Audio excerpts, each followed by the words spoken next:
Finally दोस्तों video में हम बात करेंगे उषा फाइनेंशियल सर्विसेज लिमिटेड को लेकर के। जैसा कि आप लोग देख पा रहे होंगे अभी प्रीवियस क्लोजिंग जो थी वहाँ से जो ये स्टॉक है वो 45 पर आते हुए नज़र आया है। हालांकि इस वक्त आपको यहाँ पर गिरावट दिखाई दे रही है, लेकिन गिरावट नहीं है, स्टॉक ये 6-7% है, 8% है, वो बड़ी रैली के अंदर आया हुआ है भाई। तो स्टॉक में इतनी बड़ी गिरावट आखिरकार क्यों हुई है? प्रीवियस क्लोजिंग जो इसके 90 रुपये थी वहाँ से 45 रुपये यानी कि लगभग 50% स्टॉक टूटा है भाई। इसके पीछे एक्चुअली में रीज़न क्या है वो इस वीडियो में हम आपको बताएंगे। अभी हाल ही में कंपनी का IPO आया था अभी 8-9 महीने पहले, और ये एक NBFC सेक्टर उससे बिलोंग करती कंपनी है। और इसका जो आज की जो डेट है ना अभी, यही सबसे बड़ा कारण है स्टॉक में जो गिरावट हुई है उसके पीछे। आज जो डेट है वो क्या है अभी 19 अगस्त, और 19 अगस्त के दिन जो कंपनी है वो बोनस देने जा रही थी अपने निवेशकों को 1:1 में। ठीक है, इसका मतलब समझो भी, अगर आपके पास कंपनी का एक शेयर है तो उस एक शेयर के ऊपर आपको एक शेयर और बोनस का मिलेगा। ठीक है, तो टोटल कितने हो जाएंगे? एक और एक 2 शेयर, यानी कि आपके पास जो पहले एक शेयर था ना उसी के जो है ना अभी 2 शेयर बन रहे हैं।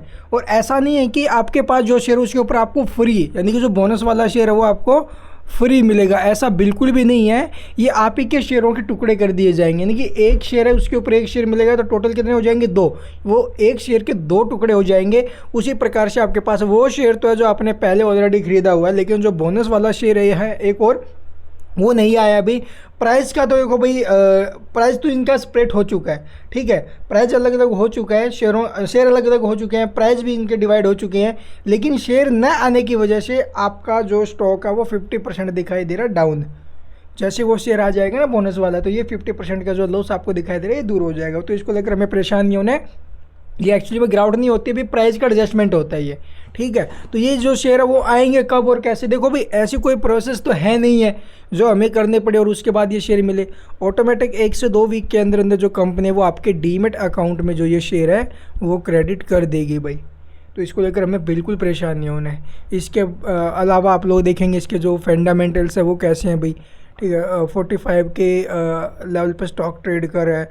इसकी जो बुक वैल्यू है वो 48 की है, बुक वैल्यू के आसपास ही है भाई, अच्छी बात है। तो नीचे बुक वैल्यू के PE रेशो इसका 14.5 के आसपास का। ठीक है, ROE आप लोग देखोगे, ROC आपको 12.5 के आसपास दिखाई दे रही है, तो लगभग 0.9% के आसपास इसकी ROE है।